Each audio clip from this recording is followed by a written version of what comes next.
Il existe un grand nombre de variétés de litières pour vos gerbilles, mais quand c'est la première fois, c'est difficile de comparer et de savoir laquelle est la mieux. Je vous explique tout ça.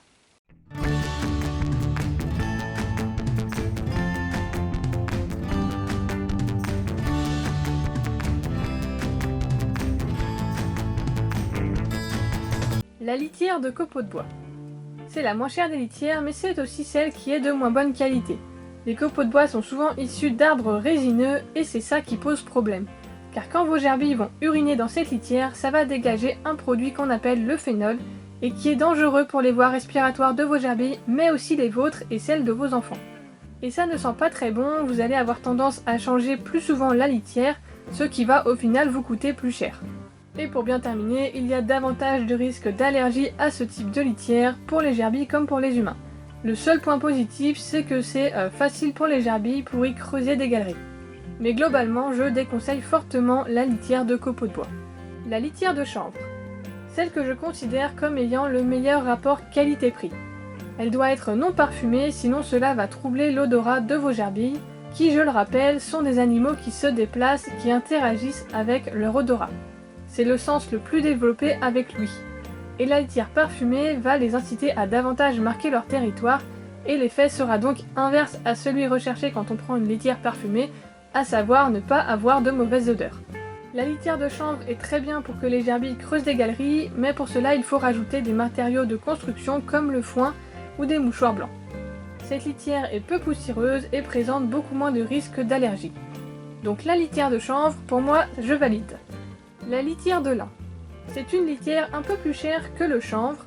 Si vous avez le budget, vous pouvez prendre cette litière qui est de très bonne qualité. Toujours non parfumée bien sûr. Le lin est un peu plus galère pour creuser des galeries, mais ça reste faisable, toujours en rajoutant des matériaux de construction. Le contact avec le lin est plus doux et agréable pour les gerbilles que beaucoup d'autres litières. Il existe également des mélanges de litière de chanvre et de lin, c'est un très bon compromis et ça permet de diminuer les coûts tout en ayant une bonne qualité de litière. Donc là aussi, je valide. La litière de coco. Elle est encore un peu plus chère que les litières précédentes. Elle existe en morceaux plus ou moins fins. Selon moi, c'est une bonne litière, mais pour des gerbilles, ce n'est pas forcément ce qu'il y a de plus adapté pour mettre dans tout l'habitat. À la base, cette litière convient davantage pour des reptiles. Pour des gerbilles, évitez les mélanges trop fins, et si vous voulez vraiment en utiliser, mélangez-la avec une autre litière comme le chanvre ou le lin, ou faites un petit espace dans l'habitat avec uniquement de la litière de coco. Cette litière, je valide, mais en petite quantité. La litière de cellulose. Litière assez chère et qui ne permet pas la construction de galeries, clairement pas l'idéal pour des gerbilles. Le seul cas où cette litière peut être utilisée, c'est en cas de blessure, car si vous devez isoler une gerbille blessée, il ne faut pas de litière avec des petits morceaux ou de la poussière qui pourrait se coller à la plaie et l'infecter. Donc pour un usage quotidien, je dis non, mais pour isoler une gerbille blessée, c'est très bien. Les granulés absorbants. Généralement, la litière en granulés a pour objectif d'absorber l'urine et les odeurs.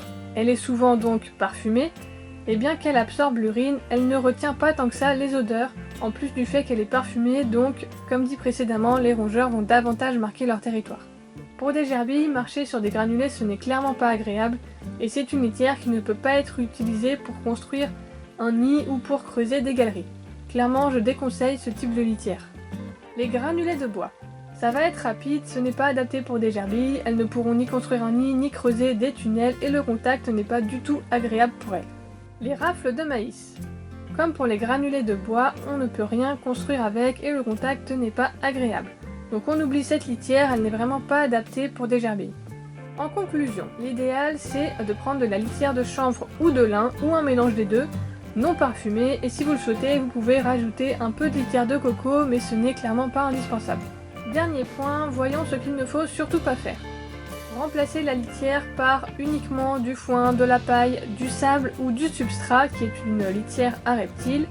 À la place, rajoutez une poignée de foin tous les 2 jours à vos gerbilles, pas plus, et la terre à bain ou sable doit être mis dans un bocal à disposition en permanence pour que les gerbilles y nettoient leur pelage, mais ce n'est surtout pas à mettre en litière pour tout l'habitat.